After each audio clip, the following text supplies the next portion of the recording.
Hello guys, അപ്പോൾ ഇന്ന് ഒരുപാട് കാലങ്ങൾക്ക് ശേഷം കേട്ടോ ഞാൻ ഈ ഒരു വഴിയൊക്കെ നടന്നു പോകുന്നത്. എൻ്റെ വീടിൻ്റെ അടുത്ത് ഉള്ള വഴിയാണ്. എൻ്റെ സ്കൂളിൽ ഞാൻ പോയിരുന്ന വഴിയൊക്കെയാണ് കേട്ടോ, സ്കൂളിലേക്ക് പോയിരുന്ന വഴിയൊക്കെയാണ്. അപ്പോൾ ഇപ്പോൾ പോകുന്നത് എന്തിനാണെന്ന് വെച്ചിട്ടുണ്ടെങ്കിൽ അമ്മയുടെ ഡ്രസ്സ് സ്റ്റിച്ച് ചെയ്യാൻ വേണ്ടി കൊടുക്കാനാണ്. അമ്മ തന്നെയാണ് നോർമലി തയ്ക്കാറ്. പക്ഷേ ഇത് എന്തോ ക്ലോത്ത് അമ്മയ്ക്ക് തയ്ച്ചാൽ ശരിയാവില്ല എന്ന് പറഞ്ഞിട്ട് അപ്പോൾ അമ്മ ഷോപ്പിൽ കൊടുക്കാൻ വേണ്ടി പോവുകയാണേ.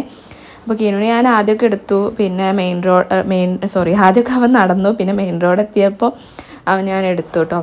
അപ്പോൾ നമ്മൾ ഈ റൂട്ടൊക്കെ കാണുമ്പോൾ എനിക്ക് സ്കൂളിലേക്ക് വന്നിരുന്ന ഒരു ഓർമ്മയൊക്കെയാണ്. ഇതാണ് നമ്മുടെ സ്കൂള്, മുക്കാല GHS മാറഞ്ചേരി സ്കൂളാണ്.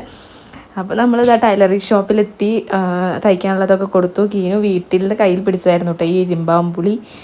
അപ്പോൾ അത് കഴിച്ചുകൊണ്ടിരിക്കുകയാണ്. ആൾക്കൊരു എക്സ്പ്രഷനും ഇല്ല, നല്ല കൂളായിട്ട് തന്നെ കഴിക്കുന്നുണ്ട് കേട്ടോ. ഞങ്ങളൊക്കെ പുളി കാരണം പിന്നെ കഴിച്ചില്ല. പിന്നെ അവിടെ നിന്ന് ഇറങ്ങി പിന്നെ ഞങ്ങൾ ജസ്റ്റ് ഫാൻസി ഷോപ്പിലൊക്കെ ഒന്ന് കയറി, ഒന്നും വാങ്ങിക്കുകയും ചെയ്തില്ല. കീനുവിന് എന്തെങ്കിലും ബോൾ എന്തെങ്കിലും ഉണ്ടെങ്കിൽ നോക്കിയിരുന്നു, പക്ഷെ അതൊന്നും കിട്ടിയില്ല. പിന്നെ ഈ ഒരു ഷോപ്പിൽ കയറിയിട്ട് ലേസ് പിന്നെ മിഠായി അങ്ങനത്തെ കാര്യങ്ങളൊക്കെ വാങ്ങിച്ച് പിന്നെ നേരെ വീട്ടിലേക്ക് വിടുന്ന വഴിയിലാണ് ഈ ഒരു സ്പ്ലാഷ് സ്വിമ്മിങ് പൂൾ എന്ന് പറഞ്ഞിട്ടുള്ളത് കണ്ടിട്ടോ. അപ്പോൾ എന്താ സംഭവം നോക്കാൻ പോയതായിരുന്നു. അവിടെ ജസ്റ്റ് സ്വിമ്മിങ് പഠിപ്പിക്കുന്നുണ്ടോ എന്നറിയില്ല, കണ്ടു. അപ്പോഴേക്കും ആ പയ്യൻ ഞങ്ങളോട് പറഞ്ഞു, ചേച്ചി ചെരുപ്പിട്ടിട്ട് കയറരുതെന്ന് പറഞ്ഞു. അപ്പോൾ പിന്നെ ഞങ്ങൾ അതേപോലെ ഇറങ്ങിപ്പോന്നു. പിന്നെ നമ്മൾ വീട്ടിലെത്തി കുറേ കാലങ്ങൾക്ക് ശേഷമായിട്ടോ ഇത്രയും നടക്കണത്. അപ്പോൾ നടക്കാറേ ഇല്ല. അപ്പോൾ വീട്ടിലെത്തി ക്ഷീണിച്ചിരുന്നു. അപ്പോൾ ഇത്രയേ ഉള്ളൂ. ചാച്ചാ.